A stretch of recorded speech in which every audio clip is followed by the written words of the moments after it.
రైతన్నలందరికీ నమస్కారం. చాలా long gap తర్వాత మళ్ళీ ఒక వీడియో మనది. సో మీరు థంబ్నెయిల్ చూసారు కదా, అప్సా 80 అనేది వర్షాకాలంలో ఉపయోగపడుతుందా లేదా ఇప్పుడు తెలుసుకుందాం. మామూలుగా అప్సా 80 అనేది ఒక సపోర్టర్, ఇది అందరికీ తెలిసిన విషయమే. పురుగు మందుతోని కానీ అడుగు మందుతోటి కానీ కలిసినప్పుడు ఇంకా సూపర్గా పనిచేస్తుంది, 100% రిజల్ట్ వస్తుంది దీన్ని. ఓకే, కానీ అందరికి ఉన్న డౌట్ ఏంటిది, వర్షాకాలంలో ఇప్పుడు సపోజ్ వర్షం పడ్డది అనుకోండి, మీరు కొట్టిన కొద్దిసేపటికే మరి ఇది ఆపుతుందా, ఇది ఆకును పట్టుకొని ఉంచుతుందా, లేదా ఫర్టిలైజర్లో అడుగు మందులో వేసినప్పుడు అడుగు మందు అక్కడే ఉంటుందా పోకుండా అనేది చాలా మందికి డౌట్ ఉంటుంది. డైరెక్ట్ పాయింట్ టు పాయింట్ సుత్తి లేకుండా మాట్లాడుకుందాం. రెడీ? సో రైతన్నులు ఇది ఒక్కసారి చూడండి, ఇది మన అప్సా 80. సపోజ్ మీరు దీన్ని కలుపుకొని స్ప్రే చేసుకున్నారనుకోండి, ఒక గంటలో వర్షం పడ్డది. సో మీ స్ప్రే పరిస్థితి ఏంటిది, ఇప్పుడు మీకు అనుమానం రావచ్చు ఖచ్చితంగా.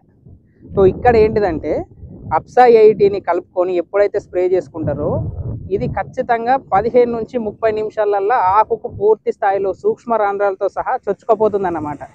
ఇట్లా చొచ్చుకపోయినప్పుడు ఏమవుతుందంటే, సపోజ్ హాఫ్ అన్ అవర్ తర్వాత వర్షం పడ్డది అనుకోర్రి, అప్పుడు అసలు మీరు మళ్ళీ స్ప్రే చేయాల్సిన అవసరం లేదు. ఆకుకు మందు ఆల్రెడీ పట్టుకొని ఉంటుంది కాబట్టి మీకు ప్రాబ్లం లేదు. ఒకవేళ హాఫ్ అన్ అవర్ బిఫోర్ పడ్డది అనుకోండి, ఏం చేయలేము. ఓపెన్గా చెప్తున్నాయి, ఇదే కాదు అప్సా 80 అనే కాదు, ఏ సపోర్టర్ ఏ మందు కానీ హాఫ్ అన్ అవర్ కనీసం బేసిక్ టైం అనేది తీసుకుంటుంది. ఇది తీసుకుంది మాత్రం ఏం చేయదు. నేను చెప్పేది సపోర్టర్ గురించి. ఏ సపోర్టర్ అయినా హాఫ్ అన్ అవర్ కంపల్సరీ తీసుకుంటుంది. అప్సా 80కి హాఫ్ అన్ అవర్ కావాలి స్ప్రే చేసిన తర్వాత, ఇది ఒక్కటి గుర్తుపెట్టుకోవాలి. ఒకవేళ హాఫ్ అన్ అవర్ తర్వాత తీవ్ర స్థాయిలో వర్షం పడ్డది అనుకుందాం, ఆల్రెడీ అబ్జర్వ్ చేసుకొని ఉంటుంది కాబట్టి వాతావరణ పరిస్థితిని బట్టి కేవలం 20% మాత్రమే నష్టం ఉంటుంది. నష్టం ఉండదని చెప్పా, ఎందుకంటే తీవ్ర స్థాయిలో వర్షం పడితే ఖచ్చితంగా ఎంతో కొంత నష్టం అనేది ఉంటుంది. ఓపెన్గా మాట్లాడుకుందాం. మనం 80% మందు పట్టుకొని ఉంటుంది. 80% మందు పట్టుకొని ఉండడం వల్ల ఏమవుతుంది, మీరు మళ్ళీ స్ప్రే చేయాల్సిన అవసరం ఉండదు. అవసరం పడితే తప్ప మళ్ళీ స్ప్రే చేసే అవసరం అనేది ఉండదు. ఇప్పుడు స్ప్రేలో అప్సా 80 ఎలా పనిచేస్తుందో చూసాం కదా. ఇప్పుడు అడుగు మందుకు వద్దామండి. ఇప్పుడు మనం వాడే ఫర్టిలైజర్స్ యూరియా కావచ్చు, 20-20 కావచ్చు, డిఏపి కావచ్చు, ఇట్లా ఏదైనా కావచ్చు, పొటాష్ కావచ్చు. ఆఖరికి సపోజ్ ఇదే అప్సా 80ని యాజ్ ఏ సపోర్టర్గా దీంట్లో వాడినప్పుడు ఏం జరుగుతుందంటే, 1 నుంచి 3 గంటల సమయంలో ఇది వేరు వ్యవస్థ వరకు చొచ్చుకుపోతుంది. మీకు డౌట్ రావచ్చు, అదే నార్మల్గా సపోర్టర్ వాడకపోతే పోదా అంటే పోదు. దీనికి రీజన్ చెప్తాను నేను. ఎందుకంటే భూమి అనేది పిడిచగట్టి గిడిచబారిపోయి ఉంటుంది. అంటే లూజ్ సాయిల్ అనేది కావాలి, భూమి గుల్లతనం రావాలి. భూమికి ఆ గుల్లతనం రావాలంటే అప్సా 80 అనే సపోర్టర్ కంపల్సరీ.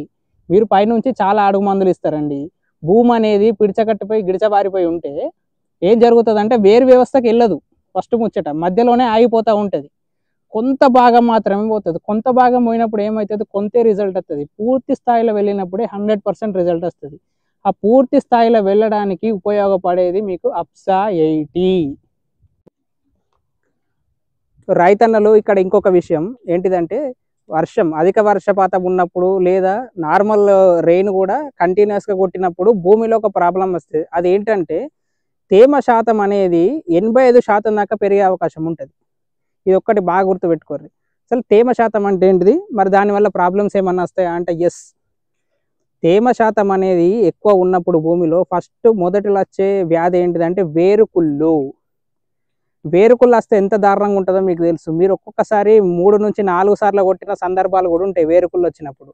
ఓకే, ఆ వేరుకుళ్ళు రాకుండా ఉండాలంటే లోపల అప్సా 80 అనే సపోర్టర్ని మీరు కలిపినప్పుడు లోపల తేమ శాతాన్ని ఇది మేనేజ్ చేస్తుంది. కాబట్టి వేరుకుళ్ళు వచ్చే అవకాశం చాలా తక్కువ.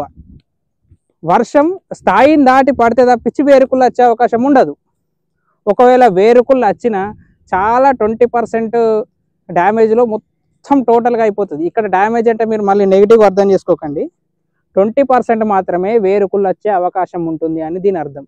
ఓకే, సపోజ్ సో అప్సా 80ని స్ప్రేలో కలిపి వాడినప్పుడు ఏమవుతుందంటే 15 నుంచి 30 నిమిషాల్లోనే ఆకులో ఉన్న సూక్ష్మ రంధ్రాలతో సహా చొచ్చుకుపోవడం వల్ల మీకు అధిక వర్షపాతం వచ్చినప్పుడు కూడా డ్యామేజ్ జరగదు. మరి డ్యామేజ్ ఒకవేళ జరిగితే ఎంత జరుగుతుంది అని చెప్పి చూద్దాం.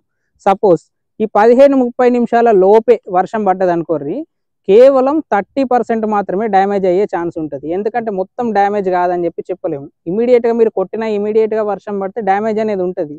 ఎందుకంటే చొచ్చుకపోవడానికి ఛాన్స్ ఇవ్వాలి కదా మనం కూడా. సపోజ్ ఇది 15 మినిట్స్ 30 మినిట్స్ దాటింది అనుకుందాం. దాటినాక అధిక వర్షపాతం కనుక పడితే ఓ మోస్తారుగా వర్షం పడితే ప్రాబ్లం ఏం లేదు. అధిక వర్షపాతం గిట పడితే కేవలం 20% మాత్రమే డ్యామేజ్ ఉండే అవకాశం. అంటే 80% మందు పట్టుకొనే ఉంటుంది. 80% మందు పట్టుకున్నాక మీరు నెక్స్ట్ ఏం కొడతారండి? కొట్టనవసరం లేదు. ఒకవేళ ఈ మందు అనేది పూర్తి స్థాయిలో వెళ్ళిపోయినప్పుడు, లేకుంటే మోర్ దెన్ 60% పోయినప్పుడు మాత్రమే మీరు సెకండ్ టైం స్ప్రే చేయాల్సి ఉంటుంది. కావున ఏం చేస్తారంటే అప్సా 80 అనే దాన్ని మీరు స్ప్రేలో వాడినప్పుడు, అడుగు మందులో వాడినప్పుడు మీకు ఇన్ని రకాల లాభాలు ఉన్నాయి. అడుగు మందులో వాడినప్పుడు తేమ శాతాన్ని మెయింటైన్ చేసుకుంటూ సేమ్ టైం వేరుకుళ్ళు రానియకుండా, వేరుకు సంబంధించిన ఏ వ్యాధి రాకుండా కూడా సహాయపడుతుంది. ఒకవేళ వచ్చినా చాలా మినిమం తక్కువ పర్సెంటేజ్ తోటి వస్తుంది. ఒక్కసారి స్ప్రే చేసుకున్న, అడుగు మందు ఒకసారి చల్లుకున్నా మళ్ళీ పోతుంది, నో ప్రాబ్లం. దీనివల్ల సమస్య లేదు. కాబట్టి మీరు ఏం చేస్తారంటే అధిక వర్షపాతంలో ఇన్ని లాభాలు ఇస్తుంది కాబట్టి అప్సా 80 అనే సపోర్టర్ని మీరు చల్లుకునే మందులలో కావచ్చు, స్ప్రే చేసుకునే మందులలో కావచ్చు వాడి నష్టపోకుండా అధిక లాభాలు పొందగలరని చెప్పి నా మనవి. ఒకవేళ ఈ అప్సా 80ని ఎకరానికి ఎంత వాడాలి, లేదా స్ప్రే ట్యాంకులో ఎంత వాడాలి అనేటి మీకు ఏమన్నా అనుమానాలు ఉంటే స్క్రీన్పై కనిపిస్తున్న నెంబర్కి కాల్ చేసి పూర్తి వివరాలు తెలుసుకోగలరు.